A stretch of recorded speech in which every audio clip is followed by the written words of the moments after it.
Hi, everybody. Welcome to English Digest. I'm Stephanie. I'm Tom. Hey, it's our culture unit, which is always fun and always interesting because people around the world are not all the same. We have our own culture.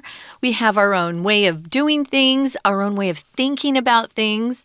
Tom and I come from America. I was going to say Arizona. Well, I've been there, but I'm not from there. I'm from Arizona. But because America is so big, you find lots of different types of culture in America. But around the world, of course, there's even more. So it's fun to learn about different types of cultures around the world. You can say culture with an S, or it can be non-count, as in, a country's culture. Here we're going to be talking about something they do in the Canary Islands. I'd never heard about this before, but I'm fascinated to learn more about it. This amazing whistle language. I can do normal whistling, like I'm not very loud. That's mostly breath there, yeah. But I can't, I can whistle if I really work on it. But I can't do the thing where they curl their tongue and have that piercing whistle. Or even using their fingers. You use your fingers to do it, Tom. I can't do that, and I was always jealous of my cousins who could. Right. It takes some practice to learn how to whistle loudly. And I have noticed that people in Taiwan don't usually whistle very much, even to sing tunes or things like that. No, they do to get their kids to go to the bathroom. All right. I understand that. Yeah, I think I heard that when my daughter was very young. They said, well, we don't whistle in Taiwan because that means you're just trying to get a baby to go to the bathroom or something. I was shocked when I first heard that. I thought that's so interesting. But in any case, Americans whistle a lot. That's why their children are peeing all the time. No. I'm kidding, of course. Kidding. But in any case here, whistling is a sound that you make by putting your lips together and blowing.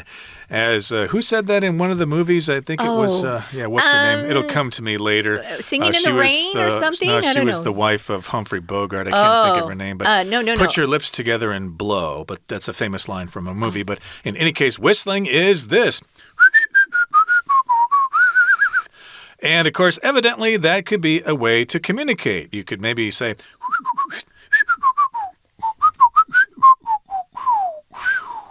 That's trying to mimic a conversation there. Maybe you can get some meaning out of that. But evidently, there's an island that belongs to Spain in the Atlantic Ocean. And people there have this way of communicating, although it kind of died out, but now it's kind of coming back. So let's talk about something called Silbo Gomero, the amazing whistle language. That's our topic for today. Let's get to it. Let's listen to the entire contents of our lesson now one time.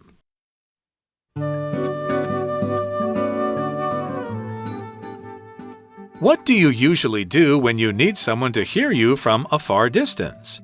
Most of us fill our lungs with air and give a loud yell to get someone's attention.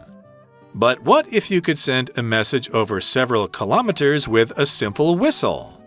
That's what the people of La Gomera in the Canary Islands have been doing for centuries. Their distinctive whistled speech, called Silbo Gomero, is a cultural treasure on this rural Spanish island. It's even recognized by UNESCO as a masterpiece of the oral and intangible heritage of humanity. Silbo Gomero has been used on La Gomera since the days of the Roman Empire. It was conceived by the island's original inhabitants, the Guanche people. However, Spanish settlers learned it and adapted it to their own speech upon colonizing the island in the 16th century. Rather than being a distinct language, modern Silbo Gomero is a whistled register of Spanish that imitates the language's phonemes. It can be perceived from up to 5 kilometers away. Thus, it's often used to announce public information or send messages across the island's mountainous landscapes. If you go to La Gomera today, though, you'll realize something peculiar. Silbo Gomero is primarily spoken by very old or very young generations. This is because the language rapidly declined in the 1950s and didn't recover until the late 1990s. The neglect of Silbo Gomero resulted from the expansion of long-distance communication devices like telephones. Negative perceptions of the whistle language as being a peasant language also contributed to its collapse.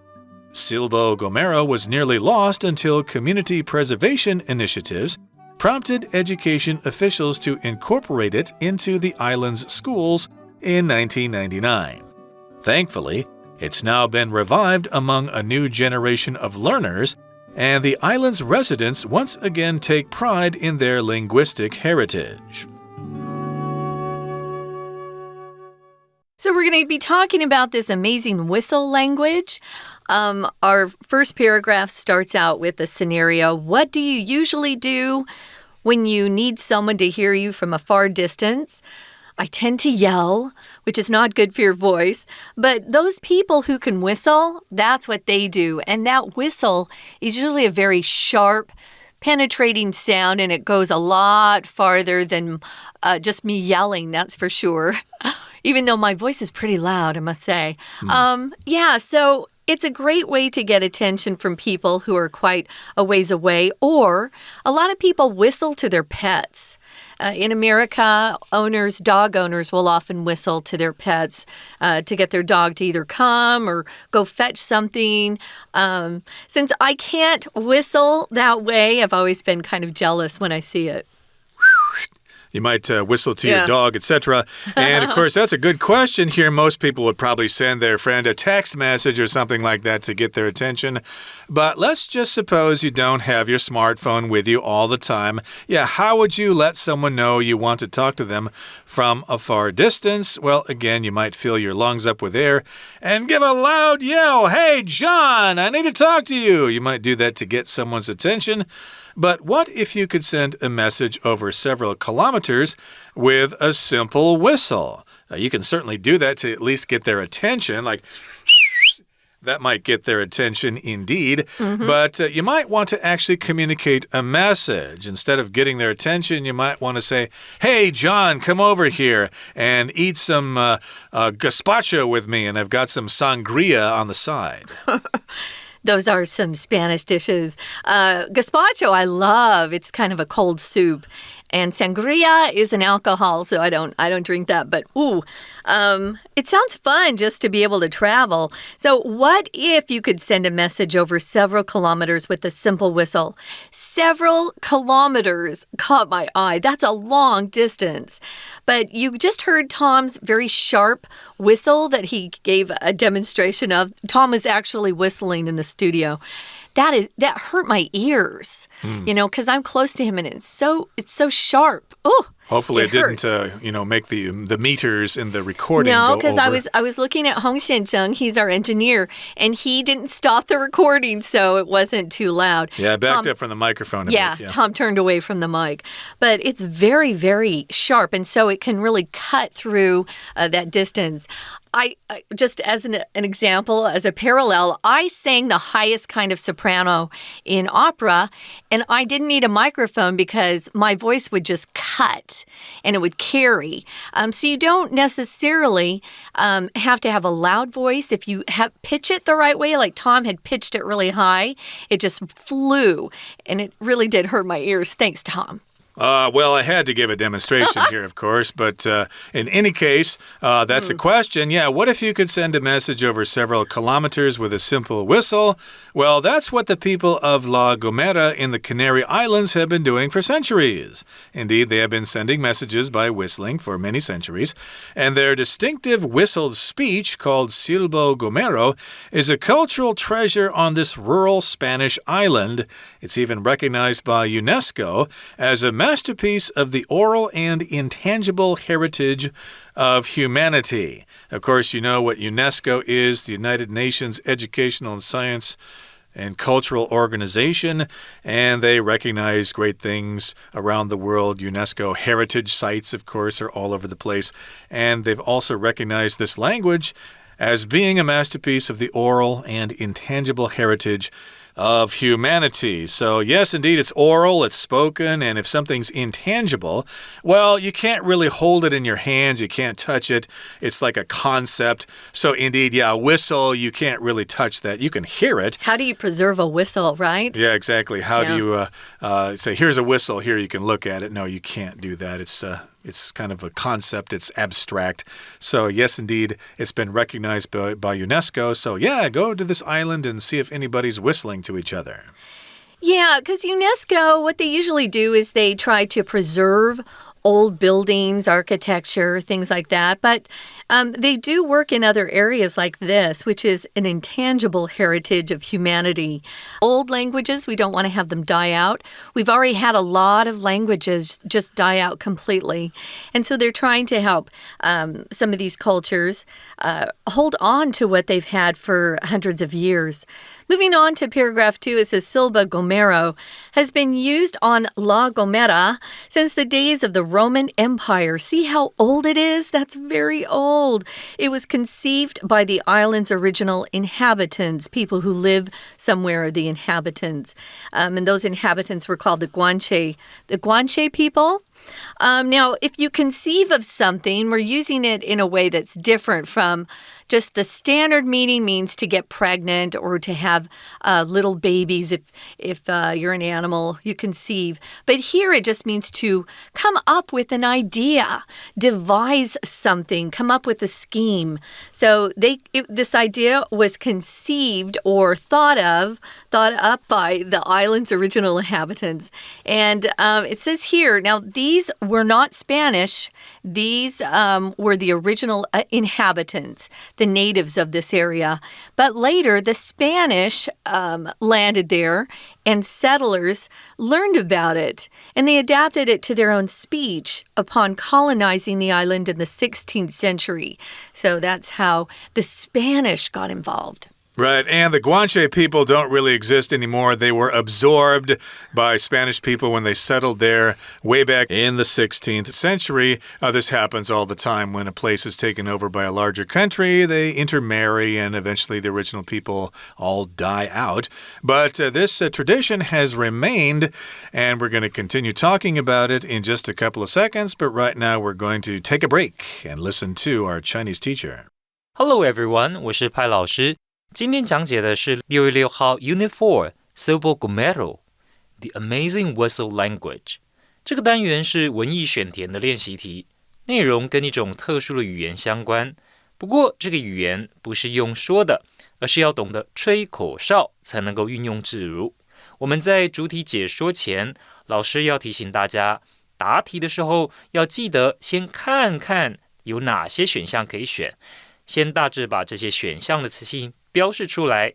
虽然有些字不止一种词性，不过我们根据句子的结构，可以判断该题空格应该填入什么词性的单字，再根据文意，从这些符合词性的选项里面去找出正确答案，会比较有效率哦。好，我们现在一起来解题吧。我们从第一句开始看起，要让距离你很远的人听到你在叫他，你通常会怎么做呢？接着就是第一题的题干了。从 Most of us fill our lungs 这里开始，这一句的意思是说，我们多数人都会深深吸一口气，接着大喊以获得某人的空格。从词性判断，在所有个 someone's 之后，我们要从选项里面必须要找出一个名词来，再根据前后文文意，第一题正确答案是 E attention。整句话的意思是，我们大多数人都会深深吸一口气，然后大喊一声，以引起别人注意。不过，在西班牙的 Canary Islands 有座岛叫做 La Gomera， 当地居民几百年来都用口哨传讯。接着，请看第二题 Their distinctive whistle speech 这里，这句话题干的意思是说，他们独特的口哨言谈方式，又称作 Silva Gomero，是这座乡野小岛上的文化空格。请大家特别注意 be 动词 is 后面的 a cultural 空格。我们知道不定词 a 之后应该要接单数可数名词，而且可以和 cultural 文化的搭配。所以第二题正确答案是 B treasure， 表示 Sobo Gumero 口哨语是西班牙这座乡野小岛上的文化瑰宝。We're going to take a quick break. Stay tuned. We'll be right back.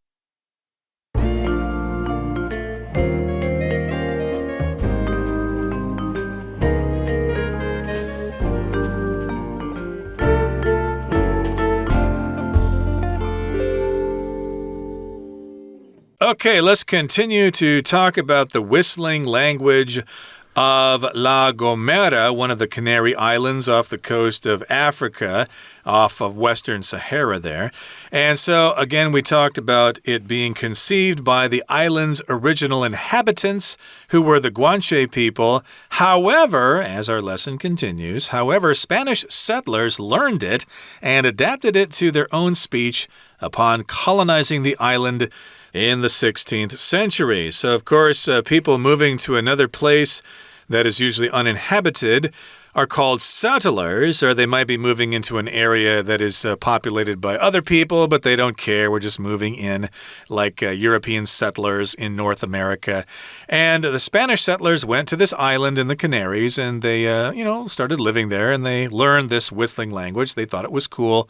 And then they adapted it to their own speech when they colonized the island back in the 16th century. So if you colonize a place, you just make it belong to the mother country, like Britain colonized Hong Kong, and various European countries colonized big areas of Africa and other parts of the world as well. So when they got there, the Spanish learned this language and they thought it was cool, so they thought, let's change it into Spanish and see if that works. Now, rather than being a distinct language with different words and sounds that way, modern Silbo Gomera is a whistled register of Spanish that imitates the language's phonemes. Now, when we talk about singing, I can talk about singing, and we have different registers, right? There's the bass. There's the tenor register. There's a really high register that's called the whistle register, which Mariah Carey, she's one of those singers that can sing really high. That's a whistle register. It's not even on your vocal cords, really. It's kind of a strange sound. There are some people that can do that. There are men who can't sing falsetto. Have you heard that word, falsetto? They're singing using the upper register. So this is just a whistled register of Spanish. So they're actually saying Spanish, but it's in a high range, and it imitates or copies the language's phonemes. Right, and phonemes, of course, are sounds that are unique to a particular language. And I could say in Spanish, of course, they've got the R sound, which is kind of unique to Spanish. Other languages roll their R's as well. Indonesian does, but Spanish here is probably referring to their unique sounds there. They got the TH sound there with a Z, and cazar to hunt and stuff like that. So maybe, for example, the sound of the R sound in Espanol, como por ejemplo la palabra perro. For example, the word for dog, perro, has the rolled R. So maybe if you whistle like this, let me see if I can do it, then that would imitate the R sound in Espanol. It's kind of cool. You might want to do some more checking into this. It can be perceived from up to 5 kilometers away. Perceiving here just means understood. They can actually hear it, which is amazing. Or maybe it's a feeling, I don't know, but up to 5 kilometers to perceive. To be aware of something, to be conscious of it, is to perceive it. So that's quite a distance that it can travel. Thus, it says, because of this, it's often used to announce public information or send messages across the island's mountainous landscapes. You would think the mountains would block everything, but sometimes if you're high enough, those mountains help echo that sound and carry it through echoes, which is kind of cool. Absolutely. So yes, indeed, it was a way to announce public information, like there's a typhoon coming or a hurricane or whatever, and they sent the messages across the mountainous landscapes there. in La Gomera. Now, if you go to La Gomera today, though, you'll realize something peculiar. Peculiar means kind of unusual, kind of strange. Yeah. Silbo Gomero is primarily spoken by very old or very young generations. Kind of interesting there.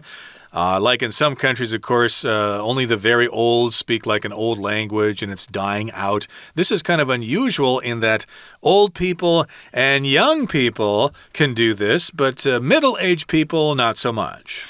This is because the language rapidly declined in the 1950s and didn't recover until the late 1990s.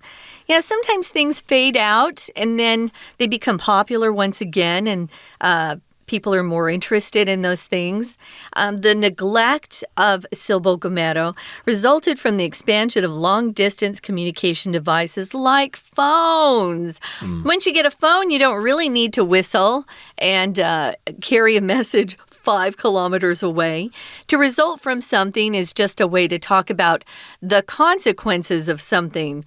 So the consequences of long-distance communication devices like telephones led to this neglect of the whistle language, which is a shame. Yeah, so to result from, again, just means the consequences that come from some other action. Right, like the flood resulted from the heavy rain due to the typhoon, and the neglect or the non-action, the lack of people paying attention to Silbo Gomero resulted from the expansion of long-distance communication devices like phones. Expansion means something gets bigger and bigger. Telephone networks expanded. More and more people had phones. They didn't need to whistle. They could just make a phone call. And, of course, nowadays we can use our smartphones to communicate long distances. What do you do, though, if you don't have electricity? Good question. And yeah, you might have to go back to whistling or using carrier pigeons or something like that. And that's an example of communication when you talk to other people, send messages back and forth. That's when you communicate, which is the verb. Communication is the noun. Now, here in the next sentence, it says, negative perceptions of the whistle languages as being a peasant language also contributed to its collapse. A perception is just how you see something, and basically people thought, whistling, that only poor farmers do that. That's pretty low class. Let's not do that anymore. And that also made this language kind of collapse, which means to fall down and not be used anymore. It's so sad. Yeah, your perceptions are your own personal opinions, your viewpoints of something. It's a way of looking at something, understanding it. Most importantly, interpreting something. Everyone has different perceptions of different things. You could all be looking at the same situation and walk away with different perceptions or viewpoints of what you just saw. So Silbo Gomero was nearly lost until community preservation initiatives prompted education officials to incorporate it into the island's schools in 1999. This reminds me of Taiwan, because when I was here initially, Taiwanese was not taught in schools. In fact, if you spoke in any Taiwanese in school, you were punished. So then they brought back Taiwanese, which they should have, actually. And it has been just incorporated into all the education systems now. Well, this was similar to this particular whistle language. They had taken it out, and then because of the community preservation initiatives, they brought it back. When you want to preserve something, you want to keep it from spoiling or from disappearing or from becoming extinct. There are lots of ways to preserve something, so you don't want it to go away. So this community had some initiatives, some groups that got together and said, hey, we don't want to lose this. What can we do to preserve or maintain, keep this whistle language in our culture forever? Well, thankfully, it's now been revived or given new life among a new generation of learners, and the island's residents once again take pride in their linguistic heritage. So if you take pride in something, you're proud of something. Yeah. Lots of people, of course, take pride in their mother language, for example. Lots of Aborigines here in Taiwan take pride in their mother languages, and they try to speak them at home and in school and places like that without fear of being punished by the government. And linguistic, of course, refers to languages, and indeed, you can probably think of other examples around the world of these unique languages. Not just whistling, there are some click languages in Africa as well. And who knows, maybe there's some drumming languages where people communicate by drumming or sending each other smoke signals. Oh, yeah, smoke signals were a type of language too. Well, before we sign off, we're going to listen one more time to our Chinese teacher, and then we'll be back. 第二段开头提到，在哥梅拉岛上的居民，从罗马帝国时代开始到现在，都一直沿用着口哨语 Sopo Gomero。口哨语是岛上原住民关切人发明的。再来，请看第3题。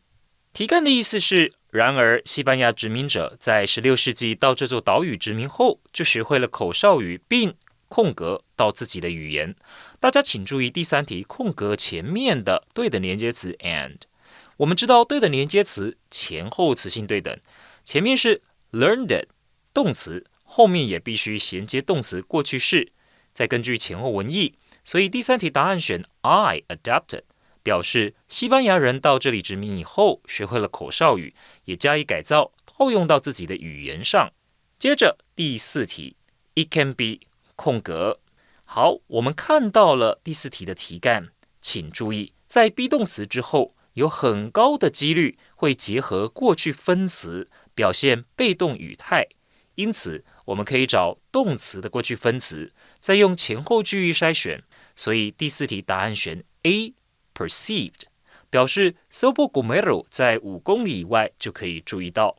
然后是第5题，题干是因此 Sopo Gomero 常被用来空格公开资讯，或是在岛上的山区内传递讯息。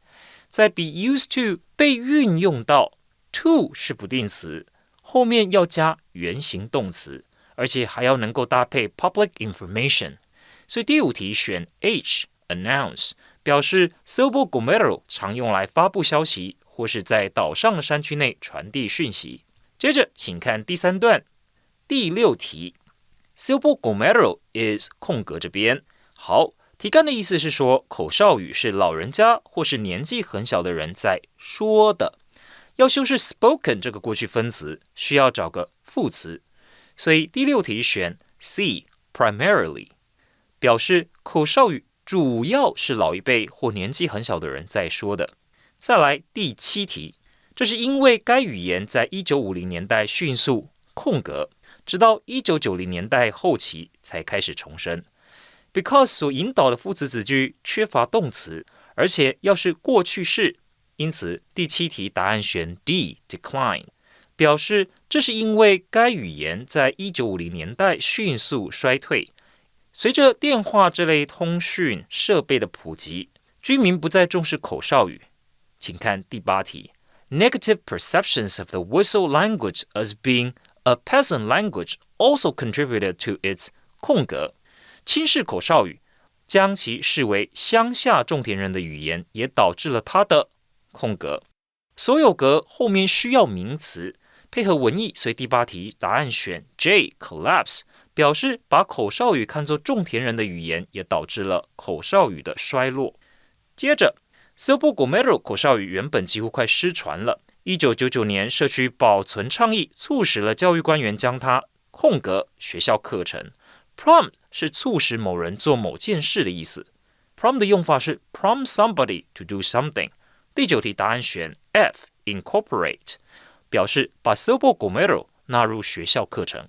最后第10题，第10题题干我们看到空格逗点，后面的意思是他现在已在新世代的学习者当中复苏，岛上的居民也再次为他们的语言遗产感到自豪。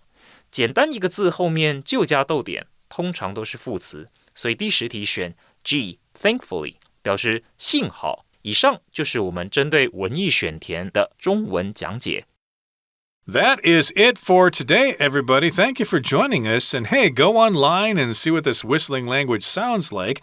You don't have to learn it, but of course, it's interesting to know about these different ways of communication. From all of us here at English Digest, I'm Tom. I'm Stephanie. Goodbye. Bye.